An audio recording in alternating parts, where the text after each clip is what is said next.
vocês. Estamos começando mais uma videoaula, de língua portuguesa. O nosso tema hoje é a primeira fase do modernismo brasileiro, que aconteceu nas duas primeiras décadas do século XX. O modernismo foi um movimento do início do século XX e ele trouxe algumas novidades para a literatura, e essas novidades estão presentes até hoje na literatura brasileira. Então, para começar, vamos falar do contexto histórico. Bom, o modernismo surge no momento em que o Brasil estava vivendo a República Velha, também conhecida como República do Café com Leite. Foi um período de muita crise, muitas greves operárias, principalmente na cidade de São Paulo, que é uma das cidades mais industrializadas do Brasil, e também o mundo estava vivendo a Primeira Guerra Mundial, e isso também foi um fato que trouxe muitos reflexos aqui no Brasil. Bom, outro fato que influenciou o movimento modernista brasileiro foi a Semana da Arte Moderna. Essa semana aconteceu em São Paulo e ela só foi possível porque todos os participantes delas, os pintores, os autores, eles receberam influência das vanguardas europeias. Então, isso fez com que se mudasse a visão da literatura brasileira. Nós vamos ver que o modernismo foi um movimento que ele propunha a destruição de toda a literatura tradicional que havia no Brasil. Como vocês sabem, até antes do século XX, a literatura brasileira era uma cópia fiel da literatura europeia. Então, o modernismo vem para destruir tudo que havia de tradicional na literatura. Aqui vocês podem ver, é a capa, da Semana de Arte Moderna que houve em São Paulo, e vale destacar que essa Semana de Arte Moderna, ela balançou a estrutura da burguesia paulista, Houve muitas vaias, houve muitas críticas, porque realmente o que eles propunham na época chocou a sociedade brasileira quando se refere à literatura. Então aqui eu trouxe para vocês, o cartaz, ele foi criado por Di Cavalcanti, que era um dos pintores e um dos participantes da Semana de Arte Moderna. A influência das vanguardas. Então vamos lá, Cubismo, surrealismo, expressionismo, dadaísmo. O que essa galera da Europa trouxe para o Brasil e para o modernismo? Eles trouxeram isso aqui, ó. Vocês vão perceber que nos textos do modernismo há uso de verbos incisivos, uso de neologismo, muita subjetividade do escritor, é o escritor colocando mesmo seu pensamento, a sua forma de ver a realidade. Também uma linguagem muito direta, muito moderna, com frases curtas. A gente vai ver que a produção do modernismo no início do século XX eram as frases muito pequenas, muito concisas. Isso tudo foi trazido das vanguardas europeias. E ainda a gente tem o ilogismo nos textos, aquela aparente falta de lógica, mas não se engane, porque o texto tem lógica sim. É uma linguagem caótica, para representar a realidade, mas sempre com muito humor, como propunham os modernistas. Vamos destruir a literatura tradicional, mas com humor, irreverência e ironia. E também o fim da sintaxe, vamos lembrar? O fim da frase. Para eu fazer poema, eu não preciso mais colocar uma frase completa. Basta eu usar substantivo e o meu poema está pronto. Era uma das propostas, dos autores modernistas. E aí a gente tem também, olha, a valorização do substantivo. A classe de palavras que os modernistas mais usaram no século XX foi o substantivo. E eles aboliram adjetivos, advérbios, conjunções, tudo que completa a frase. Para eles o que interessava era o substantivo. O substantivo para eles dizia tudo que eles queriam dizer, Também tem o uso de versos livres, vamos lembrar? Verso livre é aquele que não tem a medida, que não tem a métrica, né? Cada verso tem um tamanho diferente. Usado também o verso branco, é aquele que não tem rima. Como eu já afirmei, uma linguagem mais próxima da linguagem coloquial. Os modernistas, eles queriam trazer a linguagem do povão para dentro dos seus textos. Como vamos falar de Brasil sem usar a linguagem que o brasileiro usa? Por isso, uma linguagem extremamente coloquial e eliminação da pontuação. Fala a verdade, galera, isso aqui vocês gostaram também, né? Os poemas não precisam ter pontuação. Quem vai dar sentido ao poema é o leitor. E eu trouxe para vocês um exemplo de um poeta modernista da primeira fase, que é o Oswald de Andrade. Aqui eu tenho o título, que é Amor, e aqui eu tenho o texto, que é Humor. Neste poema, o Oswald de Andrade, ele fez uma crítica ao romantismo. Vamos lembrar? Romantismo, o amor era aquele amor sofrido, que um dos parceiros morriam, né? O amor levava o sofrimento para o poeta romântico. Não, mas para o nosso poeta moderno, o amor não precisa ser sofrimento. O amor pode ser humor, pode ser uma coisa engraçada. Bom, outras características do movimento modernista, né, que influenciou a nossa literatura até hoje, foi que o movimento ele buscou a liberdade de expressão, por isso o uso da linguagem coloquial. Além do que, ele também buscou valorizar a identidade, né, a cultura brasileira. Guardem isso, galera. Duas coisas importantes que os poetas do modernismo trouxeram para a literatura brasileira, que é a busca da identidade nacional e a valorização da cultura, da língua, das danças, de todas as tradições do Brasil. Para isso, eu trouxe outro poema do Oswald de Andrade, que é um dos poetas da primeira fase, que é Erro de Português. Olha lá. Quando o português chegou debaixo de uma bruta chuva, vestiu o índio. Que pena! Fosse uma manhã de sol, o índio tinha despido o português. Ou seja, nesse poema, o Oswald de Andrade, ele já mostra isso. Uma brincadeira. Eles pegavam os fatos históricos e transformavam em poemas altamente críticos, irônicos e com bastante humor, né? Então vamos lá? Busca da liberdade de expressão e valorização da cultura brasileira. Duas coisas que o modernismo trouxe para a literatura brasileira, ok? Então vamos lá. E o que trouxe essa famosa primeira geração? Olha, a primeira geração dos modernistas é também chamada de fase heróica. Por que fase heróica? Porque eles estavam na linha de frente. Eles propuseram destruir tudo que havia de tradicional na arte, nos museus, na literatura. Por isso que é também conhecida como fase heróica, que vai até 1922. Então eles trouxeram exploração da liberdade de criação, eles trouxeram vocabulário e sintaxe inovadora, literatura nacional. O que é isso? Abolição da sintaxe, quer dizer, abolição da frase e uso de palavras inventadas, que eu chamo de neologismo. Outra coisa, valorização da linguagem coloquial, com muito uso de gírias, palavras em tupi-guarani. Eles não desprezaram nada que pertencia à cultura brasileira.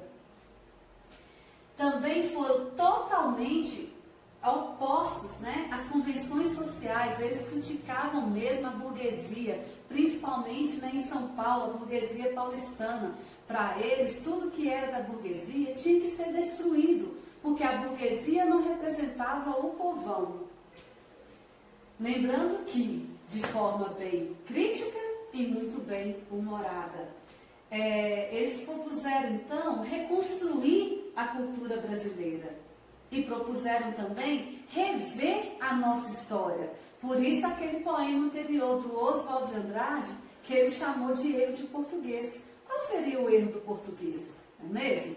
Então, eles pegavam todos os fatos históricos, né, que estavam lá nos livros de história, e eles transformaram, eles fizeram uma brincadeira, só que uma brincadeira de forma bem crítica, tá bom? E para isso, nós vamos ver que o romantismo, ele pregava o nacionalismo também, só que o romantismo era um nacionalismo idealizado, o modernismo é um nacionalismo crítico. Então, o modernismo também, ele vem fazer oposição principalmente às crenças propostas pelos nossos autores românticos. A visão idealizada do romantismo, a gente não vai ver mais no modernismo, porque o modernismo propunha uma visão crítica da realidade brasileira. E aí eu trouxe um poema, né, do Mário de Andrade, que chama Ode ao Burguês. Não sei se vocês sabem, ode é uma canção musical feita para elogiar alguém. Então aqui você já começa a ver uma crítica do autor moderno, porque esse ode aqui, ele vai criticar a burguesia. Então vamos lá, ode ao burguês. Eu insulto o burguês níquel, o burguês, a gestão bem feita de São Paulo, o homem curva, o homem nádegas, o homem que sendo francês, brasileiro, italiano, é sempre um cauteloso pouco a pouco. Morte à gordura, morte às adiposidades cerebrais, morte ao burguês mensal, ao burguês cinema, ao burguês Tilbury, padaria suíça, morte viva ao Adriano.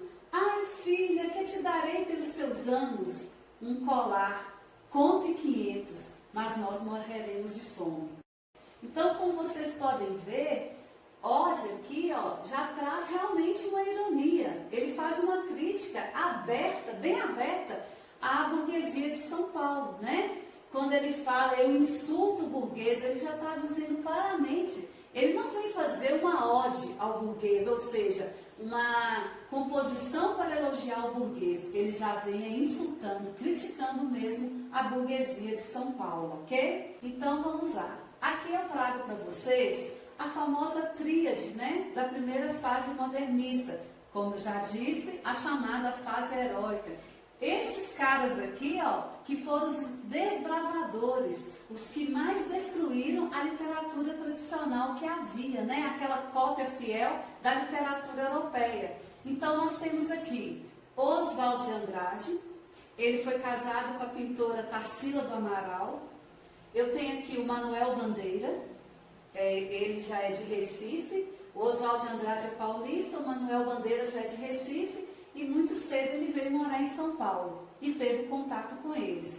E por último aqui eu tenho o Mário de Andrade, que é o autor do poema que eu li para vocês, que é Ode ao Burguês.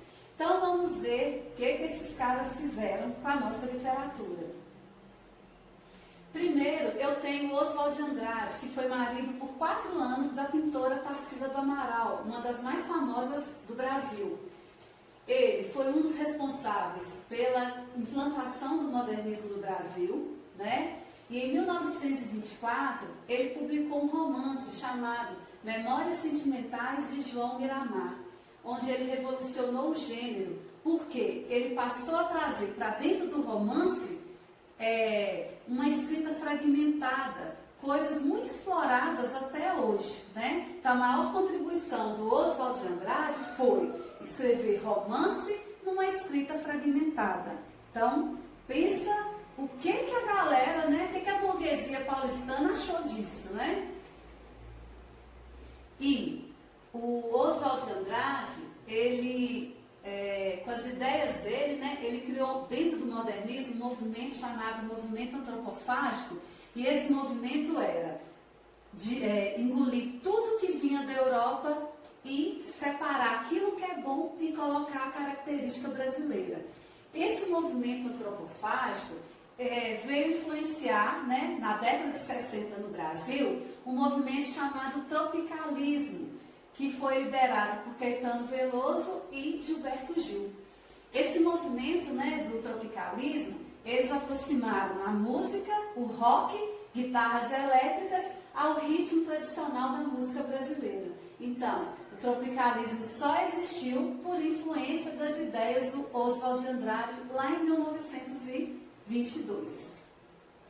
O segundo autor da famosa tríade modernista da primeira fase foi o Mário de Andrade. Mário de Andrade ele era muito versátil na literatura. Ele foi poeta, cronista, contista, romancista, crítico literário, músico, folclorista e etnógrafo, né? Ele foi um dos líderes da vanguarda e ele dedicou toda a sua vida para estudar a cultura brasileira. Para isso, o Mário de Andrade, ele viajou, né, por vários cantos do nosso país para aprender a língua, a cultura, a maneira de ser do brasileiro. Então, ele passou boa parte da sua vida viajando, colhendo informações sobre a nossa cultura e trouxe isso tudo para dentro da literatura. Por quê? Lembrando que uma das propostas do modernismo, galera, é trazer a cultura brasileira para dentro dos textos.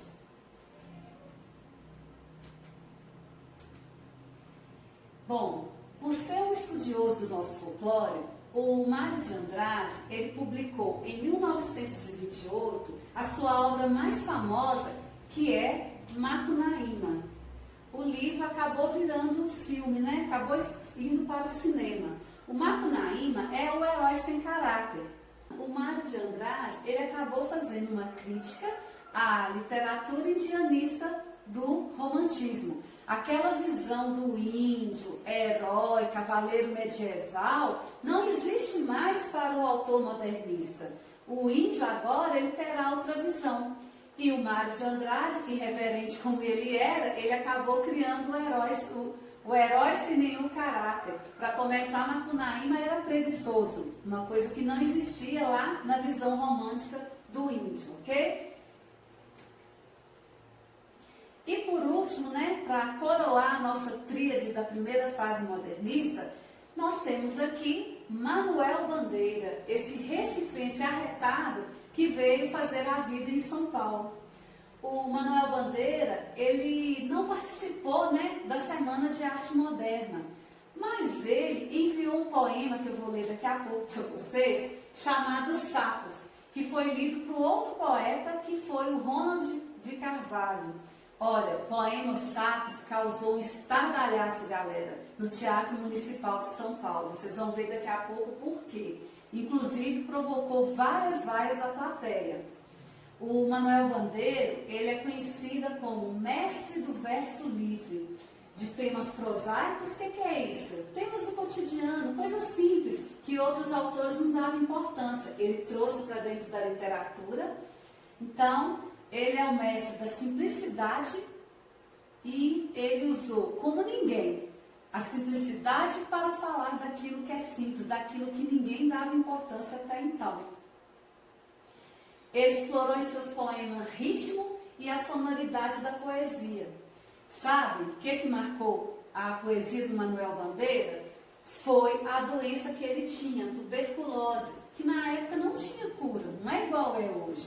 Então, por causa dessa doença, todo o poema do Manuel Bandeira é uma reflexão sobre a vida, a morte, a solidão, a condição humana, a infância e a saudade. Ele usava isso aqui para tentar sair da tristeza que ele vivia por causa dessa doença que ainda não existia cura.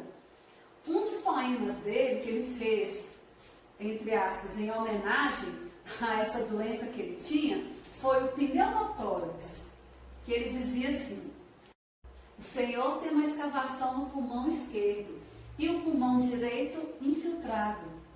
Então, doutor, não é possível tentar um pneumotórax? Não. A única coisa a fazer é tocar um tango argentino. Então, como vocês podem ver no final, na resposta do médico para o paciente, está claramente aqui a ironia, a crítica bem-humorada que o poeta modernista ele trouxe para a literatura. Mesmo o autor falando de um assunto sério, que é a doença, que é a tuberculose que ele tinha, ele acabou descrevendo ela de maneira irônica e engraçada, né? Esse é um dos poemas famosos do Manuel Bandeira. E aqui eu trago para vocês o poema Os Sapos, que ele mandou para a Semana de Arte Moderna. Ele não estava no teatro no dia, mas ele mandou esse poema para representá-lo, que eu vou ler apenas um pedaço, né? Como vocês podem ver, é um poema maior. Eu vou ler esse pedaço aqui para vocês. Olha, enfunando os papos, saem da penumbra, aos pulos os sapos, a luz os deslumbra. Vede como primo em comer os hiatos, que arte, e nunca rimo os termos cognatos. Clama a saparia em críticas céticas, não há mais poesia, mas a arte poética. Ou bem de estatuário, tudo quanto é belo, tudo quanto é vale, canta no martelo. Só por essa primeira coluna aqui, ó, a gente pode perceber, o Manuel Bandeira ele está fazendo uma crítica aberta aos poetas parnasianos, que preocupavam muito, não com o assunto da poesia, preocupavam com a forma. O Manuel Bandeira vem dizer para eles que não, o importante na poesia é o assunto, e esse assunto tem que ser algo do cotidiano. Então eu tenho aqui, né, um exemplo de uma poesia, outro exemplo, né, da poesia do Manuel Bandeira, em que ele vai criticar em todo o seu poema a produção dos parnasianos. Como eu já disse, volto a repetir, uma produção poética dos parnasianos que preocupava com a forma. A beleza dos parnasianos era a forma da poesia. A beleza para os modernistas é uma poesia que fala da cultura, da língua e da gente do Brasil, de forma crítica, irônica, bem-humorada e que utilize no seu texto a língua brasileira. Essa que é a bonita, ok? E para acabar a nossa aula sobre a primeira fase do modernismo, eu trouxe um quadro da pintora Tarsila do Amaral, e essa tela é chamada de São Paulo, né? E a gente pode ver referências aqui, ela faz referências ao modernismo, aquilo que é moderno, que veio para a cidade. E aqui eu tenho um pensamento do Mário de Andrade, que ele fala assim: o passado é lição para se meditar, não para se reproduzir. Então vamos lá, galera, vamos recordar? O modernismo, principalmente a primeira fase, que é considerada a fase heróica, trouxe para dentro da literatura a destruição de tudo que era tradicional, de tudo que vinha da Europa, e eles propuseram que a literatura, a partir de agora, do século XX, que seja uma literatura que fale do brasileiro, para o brasileiro, utilizando a linguagem brasileira, que é a linguagem simples, coloquial, e eles propuseram também a destruição do passado, ok? E é isso aí. Espero que vocês tenham gostado, né, da nossa aula sobre a primeira fase do modernismo. Fique com Deus. Tchau!